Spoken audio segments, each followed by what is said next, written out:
Ya, jadi kalau di komunitasnya Midas Cuan sendiri memang kita fokusnya di saham.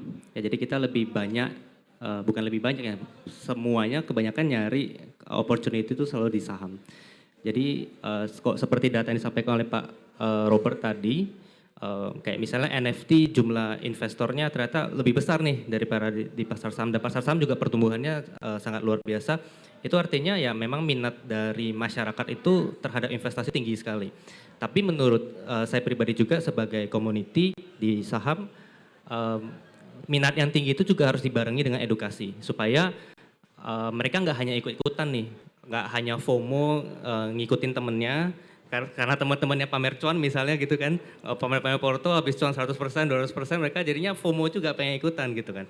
Nah jadi di komunitas itu kita membantu supaya teman-teman itu punya basic dulu lah. At least you know what you are looking for. Jadi kamu tahu apa yang kamu cari. Dan kalau misalnya kita di saham, kita selalu cari perusahaan yang bagus dan dia juga murah. Jadi bukan hanya bagus aja tapi mahal gitu. Kita sebisa mungkin cari perusahaan yang bagus dan juga murah. Karena dalam beberapa histori banyak sekali toko-toko investasi yang akhirnya berhasil banget ya mereka fokusnya mencari perusahaan-perusahaan yang memang bagus dan juga valuasinya murah. Masih banyak tuh di bursa kita sekarang. Ada. Ada. Pasti ada. Setiap banyak nggak? Nanti kita bahas di komunitas. Okay. Dan juga yang saya cukup sering lihat ya, Kak, itu di banyak teman-teman itu fokusnya cuan terus. Jadi kayak yang penting cuan. Mau pakai metode apa aja yang penting cuan. Menurut saya agak ketika investasi ya, mau apapun itu kita lihat resikonya dulu. Jadi let's say kita bisa dapat 100% gitu misalnya, untung 100%. Tapi resikonya gede sekali dibandingkan dengan aset lain yang mungkin resikonya lebih kecil tapi bisa ngasihin segitu. Misalnya saya kasih contoh, ada 2 saham gitu misalnya. Ini real. Dalam 3 tahun terakhir, 2 saham ini sama-sama naik 200%. Saya nggak usah sebut kodenya ya. Dalam 3 tahun terakhir sama-sama naik 200%. Tapi yang satu, dia itu punya hutang gede sekali terhadap dia punya modal dan sebagainya. Terus penjualannya turun. Dan juga harganya mahal. Jadi PE ratio mungkin sekitar 100 kali. Tapi ada satu saham yang dia bertumbuh terus dalam 3 tahun terakhir. Dan juga harganya secara valuasi itu juga masih murah gitu. Yang satu, yang mahal itu dia labanya sekitar 100 miliar, tapi harga di pasar 10 triliun. Yang satu lagi labanya 500 miliar, tapi harga di pasar cuma 8 triliun.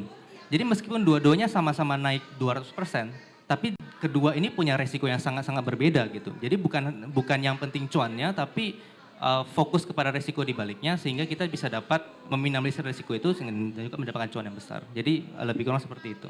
Oh jadi kalau di komunitas itu biasanya memang jadi dikasih kayak arahannya gitu ya, pemahamannya gitu. Jadi nggak kebingungan sendiri gitu ya. Ini saya udah ulasan-ulasannya begitu. Walaupun keputusan investasi di tangan si sobat cuannya, si orang yang bersangkutan, tapi ini udah dikasih nih A, B, C-nya gitu. Benar. Jadi lebih enak. Dan kalau melihat dengan kondisi yang saat ini menurut kamu ini opportunity atau seperti apa? Tadi kan ada Pak Martin bilang oke, perang Rusia Ukraina, kemungkinan stagflasi. Stagflasi itu inflasi double digit ya. Jadi yang belum tahu begitu ya kondisi inflasi shoot to the roof gitu kalau tadi disampaikan oleh Pak Martin adalah yang tinggi gitu. Dan ini sebenarnya lebih berbahaya kalau inflasi setinggi itu gitu.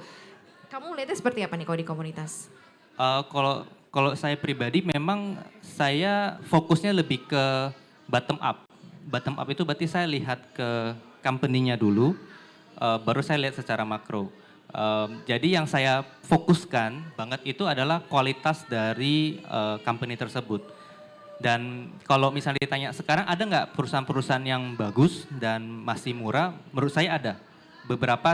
Mungkin beberapa hari terakhir saya lagi ada baca-baca beberapa perusahaan.